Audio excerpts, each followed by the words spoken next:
Hello guys කොහමද ඔයාලට? ඉතින් මේ ගොඩ දවසකින් තමයි මේ වීඩියෝ එකක් ගේන්නේ. ඉතින් ඒකට සමා වෙන්න ඕනේ. ඉතින් මගේ account එකට strike එකක් වැදිලා තිබුණේ. ඉතින් ඒකයි ගේන්න බැරුණ videos. අද නම් මම එක දිගට videos ගේන ඔයාලට කලින් ගෙනාවා වගේම. ඉතින් ඔයාලට මේ වීඩියෝ එකෙන් බලා ගන්න පුළුවන් ඔයාගේ phone එකටත් කොහොමද Snapdragon chipset එකේ performance ගන්න කියලා. ඉතින් වැඩි කතා නැතුව අපි යමු වීඩියෝ එකට කොහොමද මේක කරන්න කියලා බලන්න.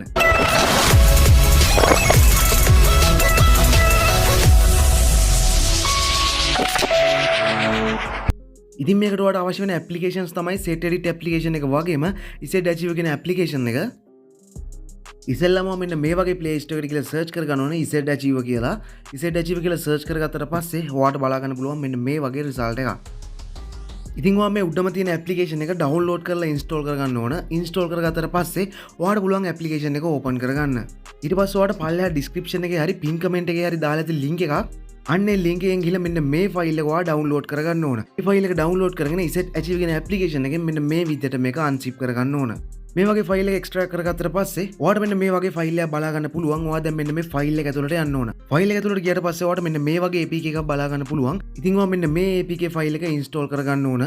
install කරගන්න steps ටික මගෙන් follow කරලා ඔයාත් කරගන්න.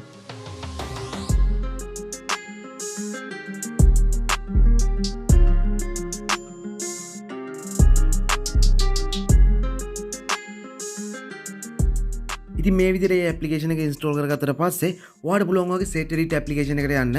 ඔයාලට නැත්නම් Play Store එකට ගිහලා ඒක download කරගන්න පුළුවන්. ඉතින් මම මේ විදිහට යනවා set edit application එකට. ඉතින් මම මේ end කරන විදිහට system table එකට මෙන්න මේ codes ටික end කරගන්න ඕන. ඉතින් ඔයාලට පුළුවන් මගේ steps ටික follow කරලා මෙන්න මේ වගේ codes ටික end කරගන්න.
ඉතින් සම්පූර්ණයෙන්ම කෝඩ්ස් ටික වගේ ෆෝන් එකට එන්ටර් කරලා ඉවරනට පස්සේ මම මේ කරන විදිහට වගේ ෆෝන් එකේ තියෙන set edit application එක වගේම setting application එක force stop කරන්න ඕන. ඉතින් ඔයාලට මගේ steps ටික follow කරලා ඔයාලට බලා ගන්න පුළුවන් කොහොමද application එක force stop කරන්නේ කියලා.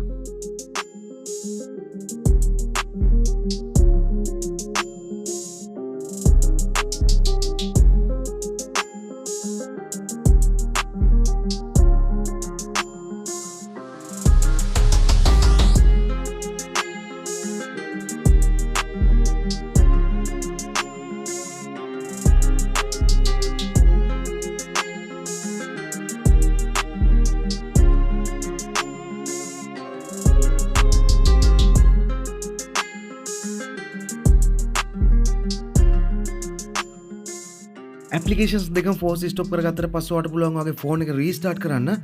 රීස්ටාර්ට් කරගත්තට පස්සේ ඔයාලට පුළුවන් වගේ එක්ස්පීරියන්ස් එක ගන්න. ඉතින් මේ වීඩියෝ එක වැදගත් වුණා නම් ඔයාගේ යාළුවොත් එක්ක ෂෙයා කරගන්නත් අමතක කරන්න එපා. ඒ වගේම සබ්ස්ක්‍රයිබ් කරලා මට සපෝට් එකක් දෙන්නත් අමතක කරන්න එපා. අදට ගිහින් එන්නම් මේ වගේ තවත් වීඩියෝ එකකින් තවත් දවසක හමු වෙමු.